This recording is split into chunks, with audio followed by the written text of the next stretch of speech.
శ్రీ గురుభ్యో నమ. శ్రీ మహాగణాధిపతయే నమ. శ్రీ లలితా మహాత్రిపుర సుందరియే నమ. అందరికీ నమస్కారం. మనం లలితా సహస్రనామంలోని 34వ నామమైన నాభ్యాలవాల రోమాలి లతా ఫలకుచద్వయీ అనే నామానికి అర్థాన్ని తెలుసుకోబోతున్నాం. ఇదంతా కూడా ఒక్క నామమే, విభజించి పారాయణ చేయరాదు.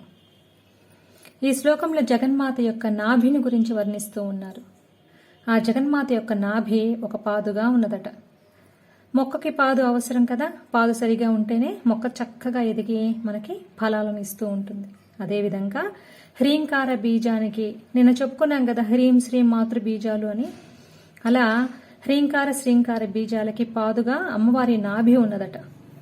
ఇక్కడ నాభిని పాదు అని ఎందుకు అన్నారు అంటే, ఒక స్త్రీ బిడ్డకి జన్మనిస్తేనే కదా మాతృమూర్తి అవుతుంది. మరి అమ్మకి బిడ్డకి సంబంధం కలిపేది నాభి ప్రాంతమే కదా. అంటే అమ్మ నాభి పాదు అయితే ఆ బిడ్డే బీజం లేదా మొక్క. ఆ నాభి నుంచి నూగారు తీగ అలా పైకి పాకిందట. ఆ తీగకి 2 అమృత ఫలాలు కాచాయట. ఆ అమృత ఫలాలే అమ్మ యొక్క స్తనాలు. అవి పోషక భాండాగారాలు. సృష్టిని అంతటినీ కన్నతల్లి ఆమె కనుక అందరినీ పోషించాల్సిన బాధ్యత కూడా అమ్మదే కదా. మరి అమ్మ విశ్వ విగ్రహ, విశ్వమంతా కూడాను వ్యాపకమై ఆ చైతన్య శక్తి సర్వులను పోషిస్తూ ఉన్నది. బిడ్డకి తల్లికి నాభి సంబంధం ఉంటుంది కదా. ఆ సంబంధం విడిపడినా కూడాను అమ్మ తన స్తనాన్ని పిల్లవాడికి అందించి ఆకలిని తీర్చివేస్తుంది. అదేవిధంగా విరాట్ స్వరూప అయిన ఆ తల్లి తన వక్షములనే సూర్యచంద్రులుగా మార్చి జగతంతటిని పోషిస్తూ ఉన్నది ఆ మహామాయ స్వరూపిణి. జన్మ తీసుకున్నది మొదలు మరణం పొందే వరకు కూడా మనం ఆమె వల్లనే పుడుతూ ఉంటాం, ఆమె ఒడిలోనే పెరుగుతూ ఉంటాం, తిరిగి ఆమెలోనే కలిసిపోతూ ఉంటాం. అన్నింటా అంతటా ఆ మాతృమూర్తి కారుణ్యం వల్లనే ఈ జగత్తులో మనం అంతా కూడాను మనుగడ సాగించగలుగుతూ ఉన్నాం.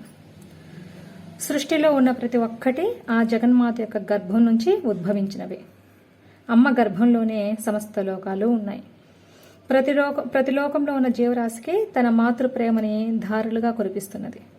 కాంతి రూపంలో, చైతన్య రూపంలో ఆమె కురిపిస్తున్న ప్రేమ ధారలను పుచ్చుకొని మనం కూడా మాతృ స్వభావాన్ని కలిగి అందరి పట్ల సమదృష్టితో వ్యవహరించాలి అని అమ్మ మనకు సందేశం ఇస్తూ ఉంది. బ్రహ్మ మొదలు పిపీలికం వరకు అందరి పట్ల అమ్మ తన ప్రేమను సమంగా పంచుతున్నప్పుడు ఆమె వారసులుగా ఉండి ఆమె అందించిన జ్ఞానంతో జీవిస్తున్న మనం మాత్రం తారతమ్య ధోరణితోనే వ్యవహరిస్తూ ఉన్నాం. ఇది కాదు కదా అమ్మ మన నుంచి ఆశించేది. అమ్మని అనుసరిస్తూ, ఆమెను ఉపాసిస్తూ, అనుక్షణం మదిలో ఆమెతోనే ఉంటూ చివరికి అమ్మే నేను, నేనే అమ్మగా పరిణితి చెందాలి. అమ్మ మనకి పాలధారల్ని అందించింది.